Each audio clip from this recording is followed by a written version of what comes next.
Hollywood, a land of mystery, scandal, and wonder. I could go on for days talking about the machinations of the land of the moving pictures, but let's start a bit smaller. Adaptations. Ever since we could make our photos move, adaptations have existed. Most common are the literary adaptations, taking novels, short stories, plays, and the like, and adapting them to the movie and TV screen for the masses to enjoy. To this day, the literary adaptation is the most prominent, with works such as The Great Gatsby, to name an easy example, getting multiple adaptations over the last few decades. To lay it out plainly though, adaptations are rough stuff. In the case of books, they're a completely different medium, of course, with a completely different mode of storytelling. Take the Hunger Games series by Suzanne Collins turned blockbuster Jennifer Lawrence vehicle. The novels are all written from the first-person perspective of its protagonist, Katniss Everdeen. Because of this, the film adaptations take the large scope of the overall conflict that takes up the story of the novels and fills us in on what's happening outside of Katniss's point of view. When it comes to the films, the novel can't be adapted directly from page to screen, as then we'd literally be with Katniss the entire length of 4 movies. So instead, the advantage the films have over the novels is that we get a chance to see other characters do their thing, ideally showing the broader scope that could only be hinted at due to the novel's perspective.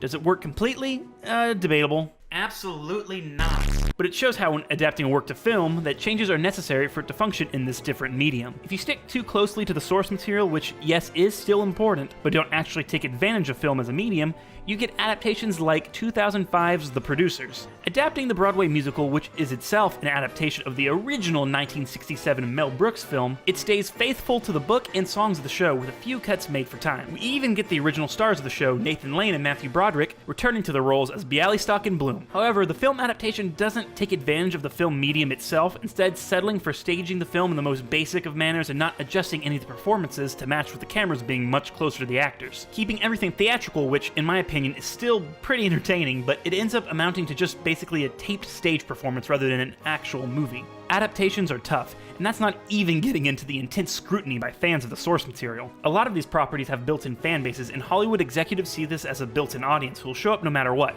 hypothetically guaranteeing box office gold. There's another side to it though, that if the adaptation strays too far from the spirit of the material, the fans will turn their backs on it and potentially lead it to box office doom. So, video games.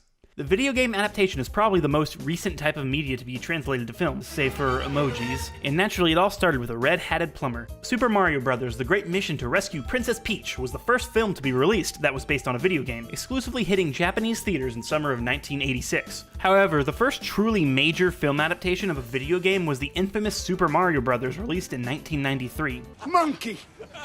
It's definitely an odd beast, one that tries to be somewhat faithful to the source material but also making wild diversions that end up leading to a clashing tone and ultimately fails to succeed overall.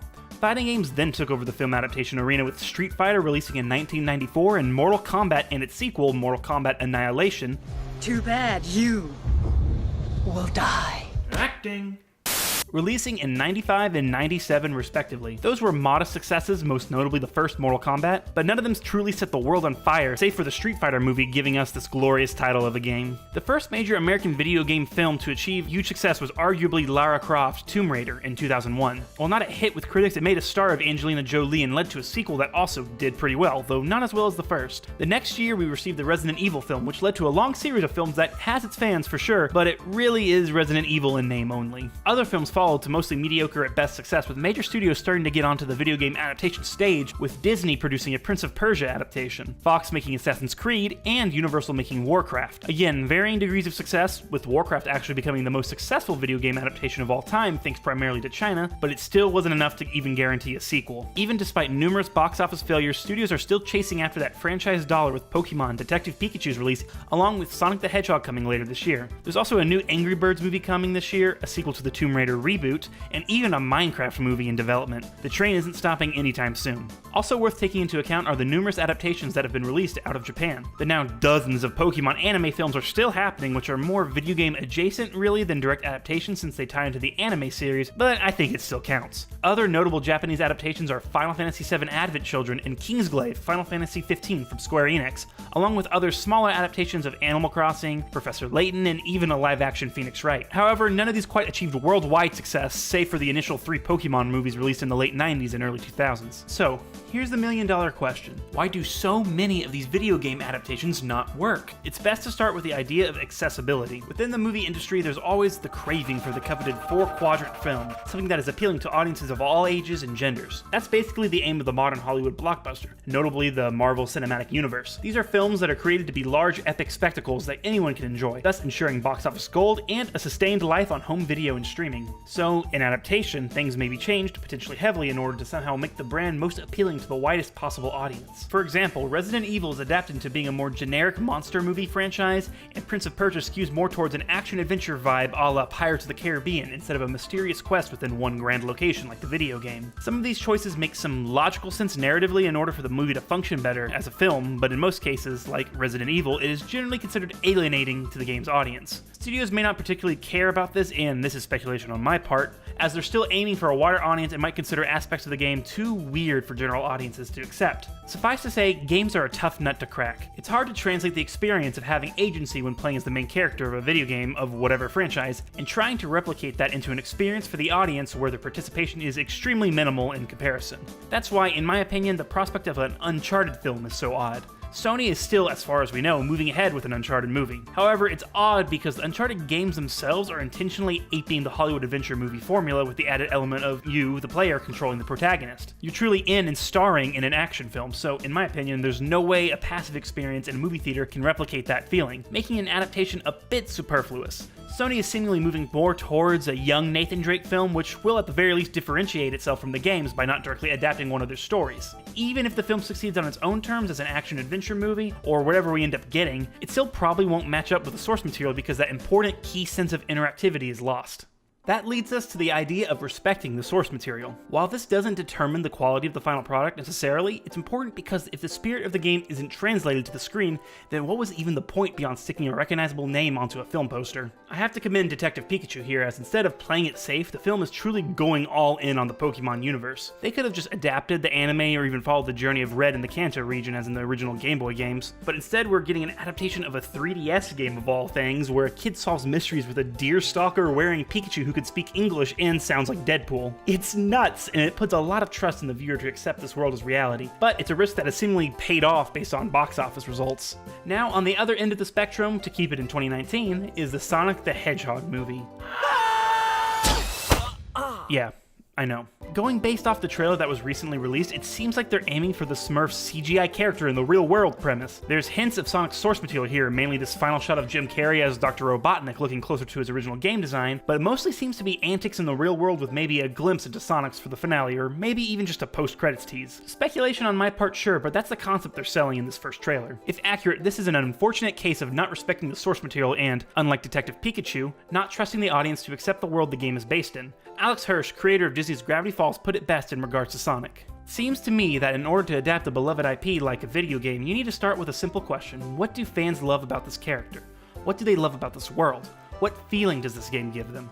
How can we strive to create that feeling? This isn't easy. Video games are a uniquely personal medium. Everyone's had their own unique adventure with the character and imagines them a little differently, but we still played in the same world with the same catchy tunes, same charming artwork, same surprises, wins, and losses.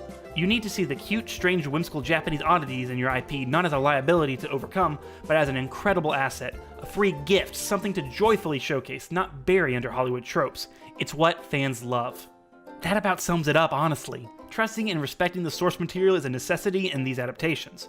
It doesn't determine whether a film will ultimately succeed from a financial perspective, but it will succeed as an adaptation. One important thing to note, I think, is the release of video games internationally outside of the United States. Jumping over to Japan, the country regularly gets faithful video game adaptations that just never really seem to break into the mainstream outside of it. The only one to get a truly wide theatrical release was Squaresoft's Final Fantasy: The Spirits Within, and that ended up being an epic box office bomb that nearly destroyed the company. A few years later, we got Final Fantasy VII Advent Children, a continuation of the story started in the PlayStation Classic. This was much more well received, though it only received a direct-to-video release. Same goes for the more recent Kingsglaive Final Fantasy XV. adaptation, though it did receive a limited theatrical release, but nothing compared to Spirits Within. These products show there truly is a dedicated market for video game adaptations. The Final Fantasy projects, specifically Advent Children, stay true to the source material and largely what fans love about the original game. General critical reception, though, was still mediocre, so the balance of pleasing fans and mainstream audiences is still a line that hasn't been perfectly walked. It's tough, but international films are gaining traction. While not a video game adaptation, Dragon Ball Super Broly just did gangbusters at the US box office earlier this year. Dragon Ball is a very recognizable brand, yes,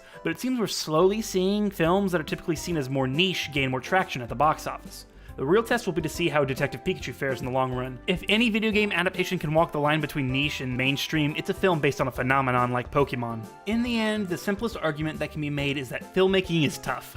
Especially adaptations. With the studio system, it becomes even more of an arduous process to get an idea put to film while dealing with numerous interfering factors. Speculation again, but it seems the Sonic the Hedgehog film easily has been a victim of studio notes trying to make the property more accessible to viewers. Now, though it seems like Sonic's design is getting readjusted due to negative reception from the film's first trailer, I agree that Sonic's design didn't work, but oh boy, I just feel bad because now so many departments are going to have to enter so much crunch time to make these adjustments if it truly is a recent development. There's also the precedent of fan influence on major productions, which is potentially very dangerous for creative work, but let's talk about that later. Like it or not, adaptations of video games aren't going away anytime soon. They've only been around the last few decades, but with the increasing production quality of video games and them reaching larger and larger audiences every year, we can most likely expect more to enter development and production. All we can do is hope that someone, please Detective Pikachu, please, will finally crack the code of making a film that will be well received by audiences, fans, and non-fans alike. And with technology and filmmaking evolving every day, we can hope to see more daring and more risky adaptations that can ideally pay off in spades and encourage more creative freedom. Hopeful optimism is the phrase of the day, folks. We'll just have to wait and see if all of these future projects will have what it takes.